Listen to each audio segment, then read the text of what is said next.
Let's get into the papers now, see what the headlines are across Nigeria. And I have my two regulars to make sense of all of the headlines here. Ifeonyebule is here. Honorable Ifeonyebule is here in the studio. Good to see you. It's always so strange. What is making it strange? It's not strange at all. Very strange. It fits you perfectly. I'm not so used to titles. It fits you perfectly. Really? Don't worry. Okay. You'll get used to it. Ask Daryl, he will tell you. Daryl Dufo, good morning. Good morning. She says she will get used to. She's doing well. I know she's doing well. We're proud of her. Honorable, you are doing well. All right, let's begin with Business Day. Business Day newspaper says what Nigeria can do in 3 to 6 months to soften inflation. What Nigeria can do in 3 to 6 months to soften inflation. All right, from there, let's go to national economy. Despite rising oil prices, Nigeria's growth prospect hangs in the balance. That's the national economy. Despite rising oil prices, Nigeria's growth prospect hangs in the balance. News Direct is next now, and it says passage of the PIB bill, the Petroleum Industry Bill, will stop downstream problems. Ipman is saying this. Passage of the PIB will stop downstream problems. Okay, from there, the Guardian newspaper. Guardian says, queries as federal government plans sale of TCN to complete power sector privatization. All right. Queries as the federal government plans sale of TCN to complete power sector privatization. Leadership newspaper is next. Leadership says, outrage as federal government seeks powers to control internet media content. Outrage as federal government seeks powers to control internet media content. Of course, we're certainly looking at this. And Daily Sun is next. Daily Sun says, federal government tightens Noose on social online media, widens regulation scope, asks reps to include internet broadcasting, Twitter, and others. Okay, these are the developments right now. Let's go to the Punch newspaper. World Bank report on power. Federal government borrowed 1.3 trillion naira in 4 years to subsidize consumers and firms. Federal government borrowed 1.3 trillion naira in 4 years to subsidize consumers and firms. Nigerians paying less than production cost, says World Bank. Fund used for gas payment, settling collection shortfalls, as the federal government is saying this. All right, that's the Punch newspaper. Blueprint. Blueprint is taking us to Imo, and it says Imo killing spreads. Hoodlums behead 2. Raise ex-AG's home. Really troubling, I must say. News coming out from Imo State. Imo killing spreads and hoodlums behead 2. Raise ex-AG's home. Let's go now to First News. First News says, unmask, arrest female minister who bought house with $20 million cash. Nigerians dare the EFCC on this. As Ozekome, CSOs, activists, others accused anti-graft agency of complicity and double standards. Unmask and arrest a female minister who bought a house with $20 million and in cash. Nigerians are daring the EFCC on this. That's the First News. Nigeria Tribune is next. Tribune says presidency attacks PDP governors. Presidency attacks PDP governors, accuses them of not supporting solution to herders' crisis, says their call to stop naira devaluation will damage export and others. World Bank report on poverty exposes Buhari's presidency. That's the PDP saying this. It is unconstitutional for president to shift security responsibilities to governors. Wike saying that, that's the governor of River State. Either north or south, no law of grazing routes in Nigeria. Washington Senator is revealing this. All right, that's the Tribune. Daily Trust, 774,000 jobs, thousands of participants yet to get stipend. Few receive 1 month allowance instead of 3. We were shortchanged, paid in cash. Banks delaying payments. NDE is saying this. Okay. we might touch this as we get along. Vanguard newspaper says, no law on grazing routes in Nigeria. Bashiru, Senate spokesman, is saying this. Adds grazing reserve law in northern Nigeria criminalizes open grazing. Malami misled Buhari on grazing routes. Falano is saying this. Federal government should jettison grazing routes, and there are so many other riders there on the Vanguard newspaper. Okay, if we have time, we'll talk about that too. Daily Times, minister seeks power to regulate private broadcasting, social media in Nigeria. That's what Daily Times is saying. Okay, the Nation newspaper, let's run through them so we can cover that. We have just two left. The Nation newspaper says, INEC 2022 timetable raises political tempo in Ekiti and Osun.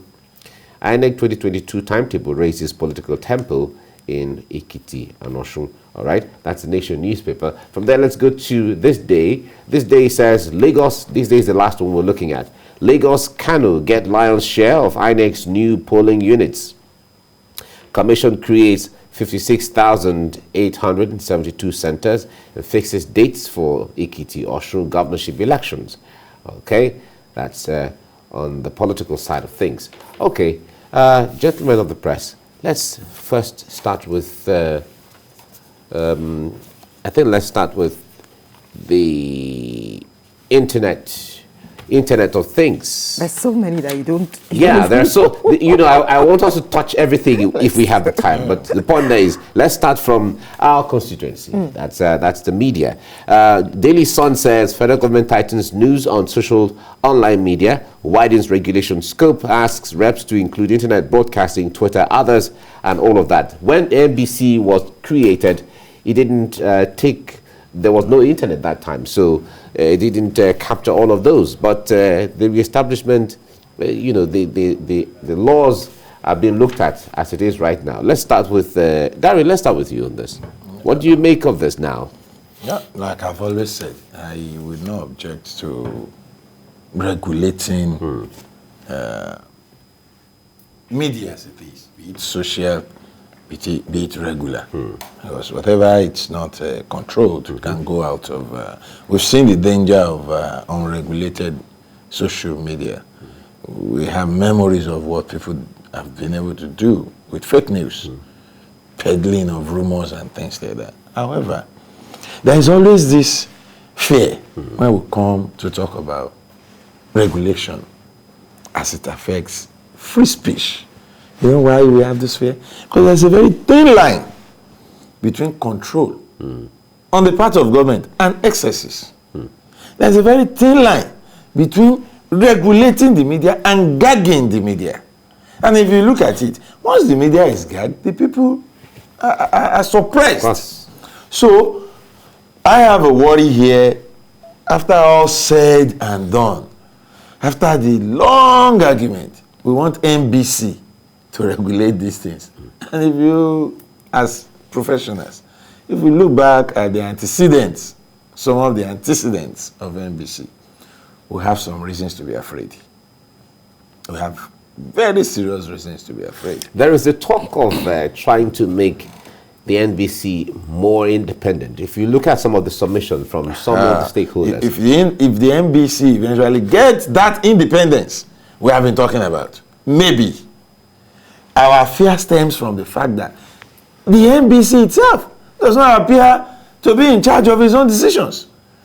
Influences that we've noticed over the years are the sources of our worry as the federal government moved to give these huge assignments to the NBC. Well, but the NBC has its codes where every time they're moving to either penalize or punish any media station, they make reference to the code and nothing but the code.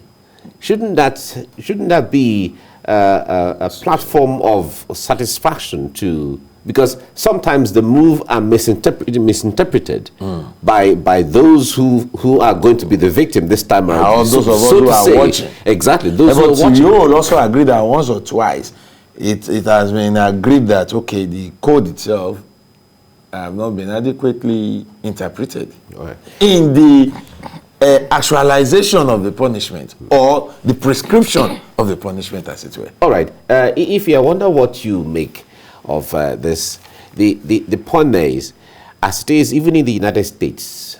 Recall under former President Donald Trump, there has been this back and forth clash between the government on one hand, social media platforms, and even the media on the other hand, and all of that. And there has been talk about the issue of regulation and all of that. But even the United States has not been able to completely regulate the functions of social media. What do you make of this? What can Nigeria do It's as differently? clear as it is. Just as Dari has said, there's truly nothing wrong in monitoring what it is that's going on. As he said, there's a very thin line. You can actually see it between, regulating and, of course, gagging the media. It may not be totally possible for you to say you want to regulate what happens in private broadcasting. You're simply going to, as it is now, the media is gagged. I'm sure you agree with me that there are radio and TV stations where people don't have phone-in programs. And these are the places where Nigerians get to speak their minds. Yes, I know people can go overboard, but then they say it as it is without fear of favor. They're in their homes, they know you cannot see them, and they get to talk. And sometimes these things put the government on its toes. Now, when you gag the people and you say no more phone calls, people just talk back to themselves. Excuse me, because I'll have to say it. Radio is going back to what it used to be. As Magbesi, you just talk and talk and talk, and you're not getting any feedback. They're saying to you, Yes. So when you call, you don't get response. Okay, they're saying to you, Magbesi. yes, you're just talking and talking and talking, and no one is getting back to you to say, we're getting your message, and this is what it is, the opinion that we're forming. So we're moving away from what it used to be. Mike, we're supposed to move forward. But as it is, we're going back. I know, and as Dari has said, people do terrible things on social media. Now tell me, they're just talking about, I just saw this now, Minister seeks power. When you talk about power, you know what it means in Nigeria. So people are scared. They can't talk anymore. I tell you, people wait for programs on radio, on TV. They want to hear what's going on. They want to express themselves. Now, when you want to contest election, you're going to come on TV. You're going to come on radio to talk to the people. You're going to go on social media. You used it to get to office. So why is it so bad now that you want to silence everyone so that, and people are so apprehensive because 2023 is in the corner. How do you want to reach out to the people? So I think they should tread, carefully, cautiously with this so that it doesn't backfire. Okay. We look forward to that treading carefully so that Nigeria stands to benefit even more when people are able to express themselves. Let's delve into the issue of the story on the front page of the Daily Trust. This issue has been on all the while. It's now on the front page. 774,000 jobs. We remember the controversies around the creation of these jobs. But it's been in the news in a very long time. Since last year. It has been. Remember, Keyamo almost had his head chopped off because of this. Because of this. That's what I was saying. You remember. I hope his head will remain on his neck. No, his head is still on his head. It will remain. The point there is he knows what it takes to face Nigerians with this. Creating 774,000 jobs is not easy, but thousands of participants yet to get stipend. Now, this takes us back to the issues Nigerians have been talking about every time. When these jobs are created, how do you sustain? Because this is meant to actually reduce the unemployment, all that means down to the grassroots. So talk to us about this. Back to what I said. I hope that after all this, somebody's head will remain on his neck. It is not enough to have grand ideas. It is not enough to know what the problem is and talk glowingly about it. It is more important to have the solution and the wherewithal, which we usually call political will, to implement that solution. Keyamo went all out to defend this policy or project, as it were, of government. A lot of us felt that, look, let's allow this done separately this time. The senators, the rep members, the National Assembly, as it were, wanted to be involved. And Keyamo said, we have a template. we have how we want to do it. We are going to use the NDE. After a long drawn battle, he had his way. Now, people are not getting paid.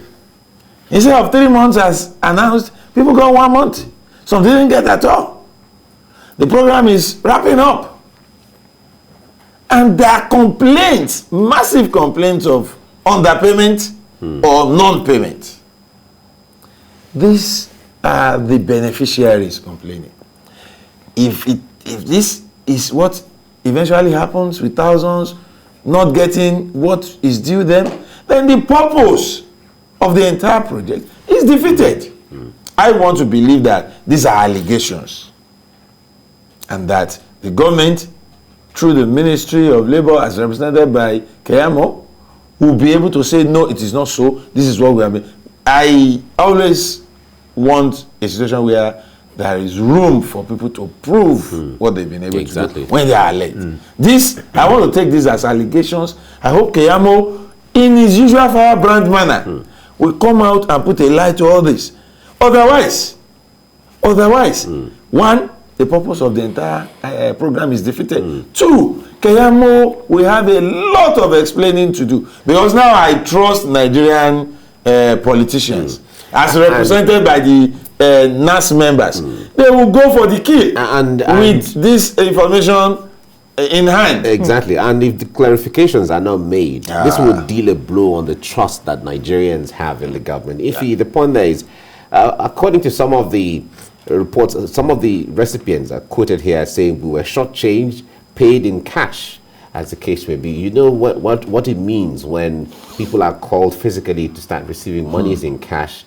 We know the implication of things like 2021. that. I wonder why we're not able to do things and do it right. I'm even ashamed that we're talking about this on national television when there are, other things that we should focus on. This shouldn't even come if they had done the right thing. These are not jobs. Tell me what you're giving someone 20,000 naira a month for 3 months is 60,000. And that's why you're keeping people. That's why you have shortchanged them, and we're hearing stories about this. It's really sad. Yes, the junior minister talking about Festus Keyamo, as I said, he almost had his head chopped off because of this.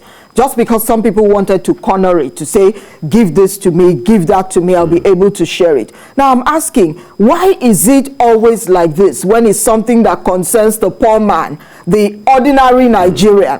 When they're there sharing the, I don't want to call it loot, when they're sharing their packs of office and all of that, the jumbo and whopping sums that they go home with, no one hears about it. But this is 60,000 for 3 months that you're going to give an ordinary Nigerian.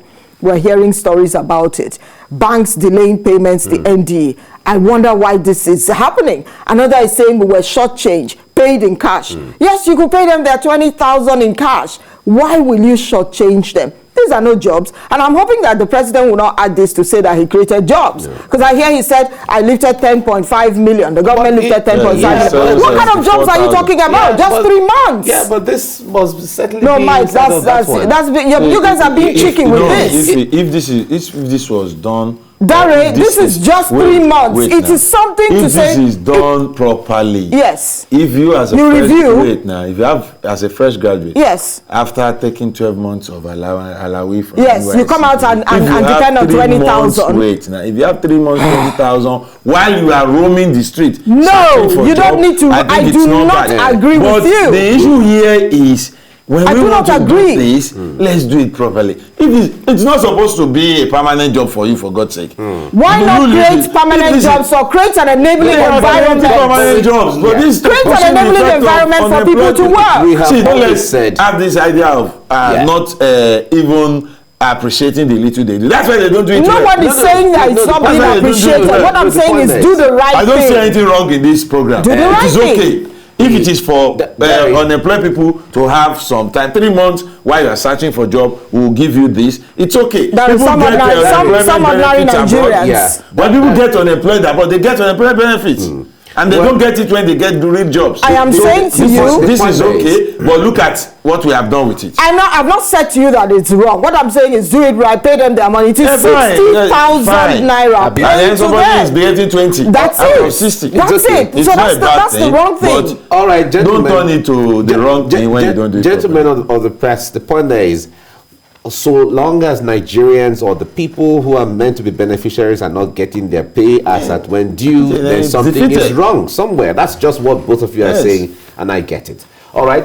Lastly, before we go, on the page of Vanguard newspaper, no law on grazing routes in Nigeria. Bashiru, Senate spokesperson, is saying this, and adds a grazing reserve law in northern Nigeria criminalizes open grazing. There has been the talk about grazing, open grazing, to be or not to be. The southern governors came together, irrespective of political parties, to stand against open grazing. We knew how all that went, and then we know the position of the presidency, not the president, presidency, the presidency, and all of that. But what do you make of this generally, Ife? I think we should stop having a blanket arrangement for a country like Nigeria. Nigeria is a place that's made up of peoples. It's such a big place. If it's going to work in one part of the country, why don't you stay there and do it? If the other part of the country says, look, we don't need this, because we don't have to go back and forth on this.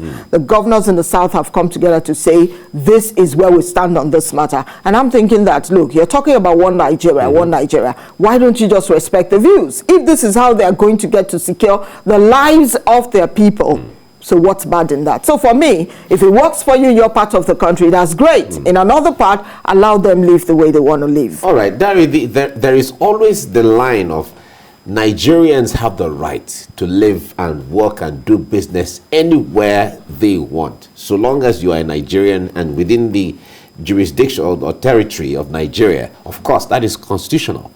The other issue, there was an interview recently granted by the president, and he was quoted as making reference to the 1963 or the First Republic, where grazing routes were created and all of that, and the possibility of looking at that and so on. Some persons argued 1963 constitution is no longer operative or operational as it is right now. So everything that went with it went with it. In the 1999 constitution we have currently, there is nothing like grazing route in the constitution. So talk to us from that window. How do we balance this? I expect the presidency to come out and make clarifications of the matter, as I led in the president's statement during the interview.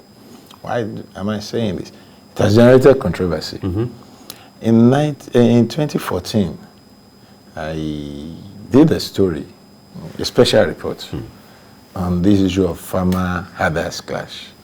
And I remember that thorough investigation, it was an investigative report, revealed that one of the often claimed rights of herders to certain locations across the country, the grazing routes law, actually is not in existence. We found that as way back as 2014. We had that report. Then when the president talked about 1963 grazing law, again, I was one of those who were really shocked that what are we talking about? One, assuming without considering, like lawyers say, that there was actually such provision in the 1963 constitution. We are in 2021. And we are operating the 1999 constitution as amended in Nigeria. 1963 constitution ceased to exist. President Muhammadu Buhari should not also forget that when he came in 1984 or thereabout, he suspended the constitution. Whatever constitution was in force then.